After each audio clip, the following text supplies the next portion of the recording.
بسم اللہ الرحمن الرحیم۔ کہ اللہ نے قرآن میں رمضان کے لیے 4 احکام خصوصیت سے بیان کریں، ایک پر اشارہ دیا ہے لیکن حدیث میں اس کی پھر وضاحت ہے۔ تو وہ 4 کام میں سب سے پہلا کام کیا ہے؟ بولو بھائی، روزہ۔ اس میں تو آپشن ہے ہی نہیں، وہ تو رکھنا ہی رکھنا ہے۔ دوسرا کام اللہ نے رمضان میں جس کا خصوصیت سے ذکر کیا ہے وہ ہے تلاوت قرآن۔ رمضان کا اور قرآن کا آپس کا بہت گہرا جوڑ ہے۔ شہر رمضان الذی انزل فیہ القرآن، فرمایا یہ وہ مہینہ ہے جس میں قرآن نازل کیا گیا، یہ وہ مہینہ ہے جس میں قرآن نازل کیا گیا۔ تو اللہ نے رمضان کا انتخاب کیا ہے قرآن کے نزول کے لیے۔ اسی وجہ سے رسول اللہ صلی اللہ علیہ وسلم نے اس مہینے میں تراویح کو مشروع کیا، تراویح کو، تاکہ اس میں قرآن پڑھا جا سکے۔ بعض جو متجددین کہہ رہے ہیں کہ تراویح کا نبی سے کوئی ثبوت نہیں ملتا، یہ جھوٹ ہے، غلط بات ہے 100%۔ تراویح سب سے پہلے کس نے پڑھی ہے؟ محمد صلی اللہ علیہ وسلم نے۔ 3 دن پڑھ کے چھوڑ اس لیے دی کہ فرض نہ ہو جائے۔ پھر صحابہ نے ابو بکر کے دور میں ہی شروع کر دی تراویح، حضرت عمر کے دور میں نہیں شروع ہوئی ہے، یاد رکھو۔ صحابہ پھر پڑھتے رہے ہیں، نبی کے انتقال کے بعد بھی پڑھتے رہے ہیں، کیونکہ اب فرضیت کا امکان ختم ہو گیا تھا۔ حضرت عمر نے صرف اتنا کیا ہے کہ مختلف ٹولیوں میں جو پڑھ رہے تھے ان کو ایک امام پہ جمع کیا ہے، کیونکہ نبی نے جو پڑھائی تھی وہ نبی نے، آپ اکیلے امام تھے اور باقی سب لوگ مقتدی تھے، تو حضرت عمر نے ان کو نبی کے نہج پہ اس تراویح کو حضرت عمر لے کر آئے ہیں۔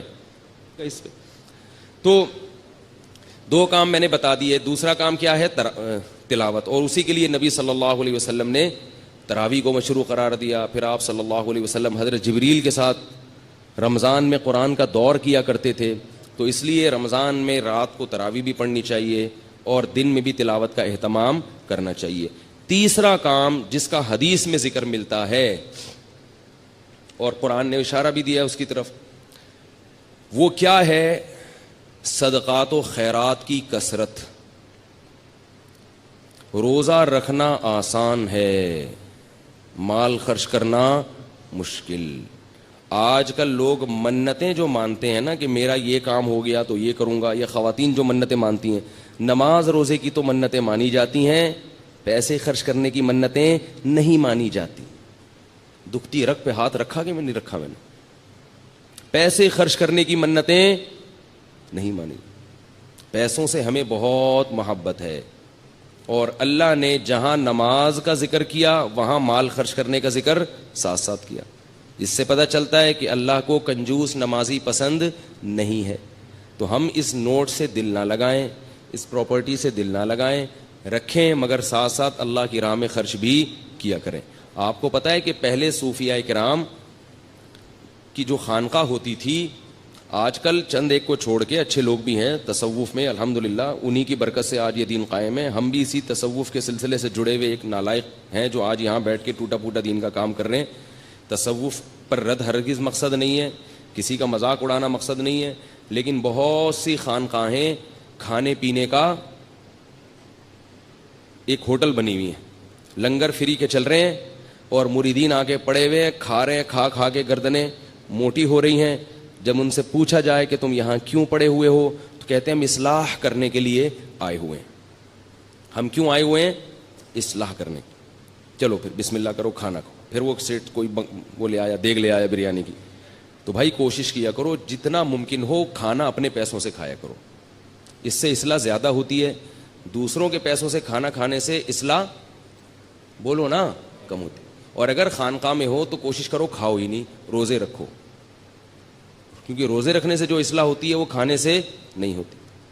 تو بہرحال تو رمضان میں تیسرا کام کیا کرنا ہے؟ کڑک کڑک نوٹ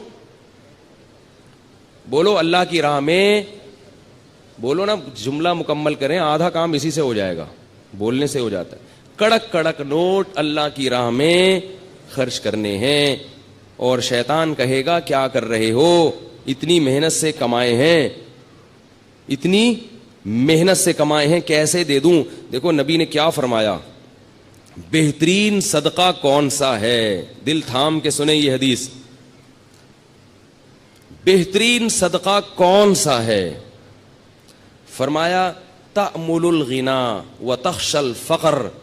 وہ صدقہ کہ رقم خرچ کرنے کے وقت تمہیں یہ خیال ہو کہ اگر میں نے یہ پیسے خرچ نہیں کیے تو ان پیسوں سے مزید پیسہ بنا سکتا ہوں. ان پیسوں سے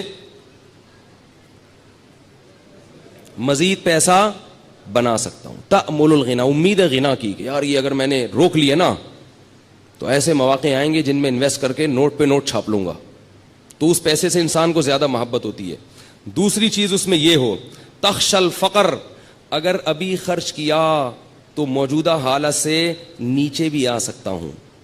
صرف امیدیں نہیں ہیں, خطرات بھی ہیں. تأمر الغنا وتخشى الفقر. اور فرمایا ان تکون صحیحا شحیحا, صحت مند بھی ہو, ورنہ بعض دفعہ بڑھاپے میں انسان خوب صدقات و خیرات شروع کرتا ہے, اس کو پتا ہے اب میں دنیا سے جا رہا ہوں, یہ پیسہ میرے کام نہیں آئے گا, بچوں سے بنتی نہیں ہے, ان کو محروم کرنا ہے, تو یہ فلانے مدرسے میں دے دو اور فلاں مسجد میں دے دو. صحیح کا مطلب بالکل جوان ہٹا کٹا, ابھی کھانے پینے کی, لائف کو انجوائے کرنے کی عمر ہے. یہ میں نہیں کہہ رہا بھائی, مجھ پہ کیوں غصے ہو رہے ہیں؟ میں تھوڑی کہہ رہا ہوں, یہ کون کہہ رہا ہے؟ رسول اللہ, اللہ کے سفیر جو دنیا میں اللہ کا پیغام لے کر آئے تھے. صحیحاً, صحت مند, ہٹا کٹا. اور آج تو بڑھاپے میں نہیں کرتے, پاؤں قبر میں لٹکے ہوئے ہوتے ہیں, پھر بھی میرا پیسہ میرا پیسہ میرا پیسہ. لیکن جوانی میں کرنا اور مشکل ہے. ان تکون صحیحاً, 4 شرطیں. دوسرا شحیحاً, شحیح, طبیعت میں کیا ہو؟ بخل ہو, جان نکل رہی ہو روکڑا, یعنی اپنی طبیعت بھی نہ آمادہ ہو رہی ہو. بعض دفعہ انسان میں ساری صفات ہوتی ہیں اور دل خرچ کر رہا ہوتا ہے اڑانے کا, ویسے ہی شو مارنے کے لیے, یا ویسے ہی کبھی کبھار موڈ اچھا ہوتا ہے نا انسان کا, آدمی کھلا دیتا ہے, بعد میں کہتا ہے یار یہ میں نے کیا کر دیا, اس دن میں نے اتنا پبلک کو اتنا کھلا دیا یار میں تو مغروض ہو گیا. لیکن اس وقت جوش آیا ہوا تھا. فرمائے جوشیلی طبیعت نہ ہو, بلکہ شح کا کیا مطلب ہے؟ اندر طبیعت میں انقباض پیدا ہو رہا ہو. طبیعت یار کیا, جیسے نوٹ نکلتے ہوئے ایسا لگ رہا ہو جیسے کوئی کھال نکال رہا ہے, آپ کی کوئی کھال ادھیڑ رہا ہے, ایسے نوٹ ادھڑ رہا ہو. فرمایا یہ جو 4 صفتیں جس صدقے میں پائی جائیں گی اس سے بہتر صدقہ, بولو بھائی کوئی